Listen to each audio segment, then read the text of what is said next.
Hello everyone, welcome to the Assorted Bag. So as you might already know from the title, we are going to talk about online classes today. So in the current scenario, we have suddenly transitioned from the conventional schooling to online classes. So as already most of us might have got accustomed to this new routine of online classes, but some of those who are just starting off might find it difficult to get used to these daily routine and schedules of online classes. So in today's video, we shall look at some of these tips, tricks and strategies that can help you cope and deal with online classes and enhance your learning productivity during these classes. Let's look at tip number 1. So when you were going regularly to school and college outside of your house, you used to wake up early, get ready, be all fresh and then head to school or college. But now since online classes have started, many of us tend to wake up just a few minutes before the class starts and just go there and sit in front of your systems and just listen to what the teacher says. Well, that's not how you should be going about it. So if you had a routine of being fresh before you head to school outside your house, let your house be your new school or college right now. So even now when you're having your online sessions at home, please do follow the same routine. Wake up early, dress up a bit and then sit for your classes so that you're fresh and you avoid being lazy and depressive in this manner. So and you be more focused also for your sessions.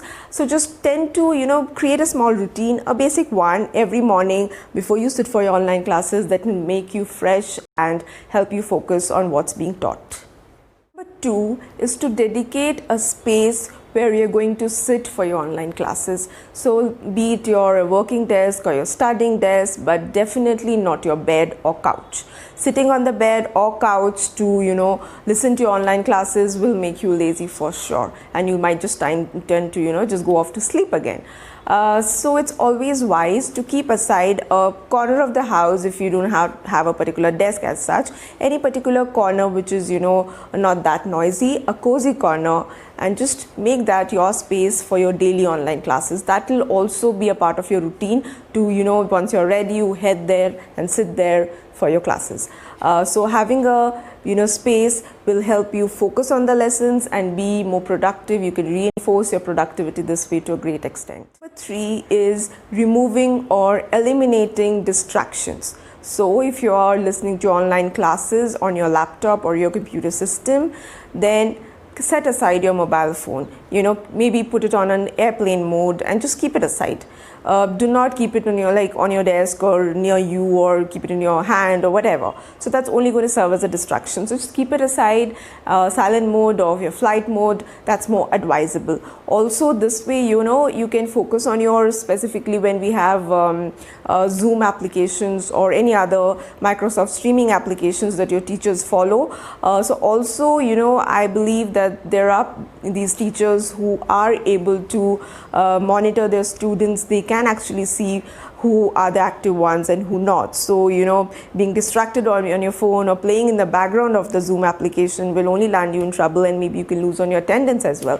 So it's always wise to be focused on your online classes, just focus throughout the session, avoid being distracted so that your teacher is happy and you are happy learning through this entire process. Number 4 is informing your family or friends about the schedule of your online classes. So if you have a lecture scheduled for the next day for this particular time slot, inform your family or friends who call you too often or who come knocking at your door too often, so that they're aware that you are in a lecture and through the online session is going on, and they do not come and bother you. So this is going to be a very effective technique to reduce or eliminate or minimize noise that is being created when people call you or knock at your door. So informing your people, especially the ones at home, that you are in a session and your online classes are going on, or you're going to sit for an online class now. So informing them beforehand can be quite beneficial so that you can avoid distractions to the most.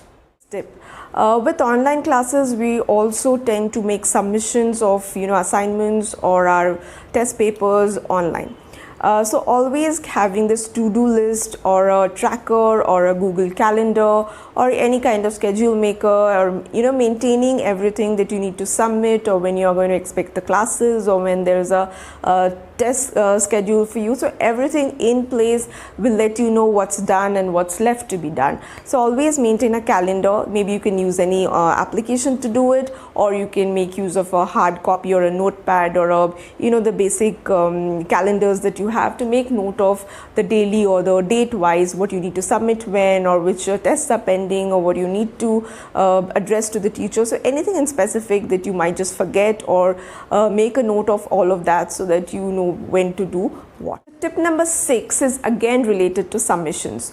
So what most of us do is, when we have a deadline for a submission, we just might submit it a few seconds or a few minutes just before the deadline is approaching. So that's really not a good habit. Try making your submissions a few hours. If just one day before, 24 hours before the deadline, it's really good, but at least a few hours before the deadline. So this enhances your your rapport with the teacher, or your impression. And also the most noticeable factor here is that, see, most of your friends might also have this habit of making the submission just before the deadline, a few seconds before the deadline, and that might lead to the website crashing due to this bandwidth load and all of that stuff. When you simultaneously doing it, and everybody, maybe the entire class is trying to submit at the same time, it's going to take a lot of time uploading the file or whatever you're trying to upload as your assignment or as your submission. So doing it a few minutes before, or see, a couple of hours before, is always wise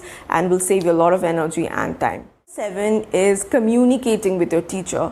So many teachers, they complain that the students are not that open, they do not share their problems. So, in today's generation, there shouldn't be this gap of, communication between the teacher and the student. It's always necessary, especially with these online classes, that you keep your teacher informed, be it a network issue, or a electronic or gadget issue, or a health issue, or any particular commitments at home due to which you are unable to sit for your classes, or unable to submit your assignments, whatever it might be related to your online class.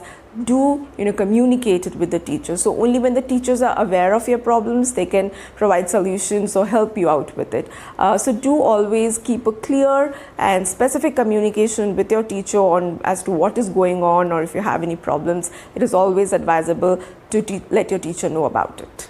Next tip is something that many of us might have faced when we have these web meetings or things of a similar manner. Especially for these online classes, we have the Zoom applications, or we have the Microsoft streaming, or any such similar applications that are being used. So you might have noted there's something called as the mute feature. So why don't we make use of that? So you are a student, maybe sitting in a noisy environment, or you have your pet behind you, or you have other family members making noise at home. So do not create chaos because of that during the online session. So the teacher is the one who is speaking, so let him or her have the unmute feature on, and all the other students can have themselves muted. Only when you intend to say something, you have something to tell or share with your teacher, you can always have the raise your hand feature. So when you make use of the raise your hand feature, the teacher is notified that this particular student wants to say something, and the teacher just calls out your name, and then you can unmute yourself, say whatever you want to say, and then again mute yourself. So this is a very important aspect that many of us miss out on during these online classes, and the entire session becomes noisy without anybody getting to hear what the teacher is trying to say. So always keep yourself muted when you're in these online sessions, unless you want to specifically say something to the teacher. Not exactly a tip, but something that most of us forget: taking care of ourselves and our loved ones. So at the current time, the health of our health or that of our loved ones is of topmost priority. So always ensure that you keep yourself healthy, take care of the health of your family members and friends. Only when you're healthy, you can give your dedicated time to studying. So keep yourself healthy, and the online classes should also go on smoothly.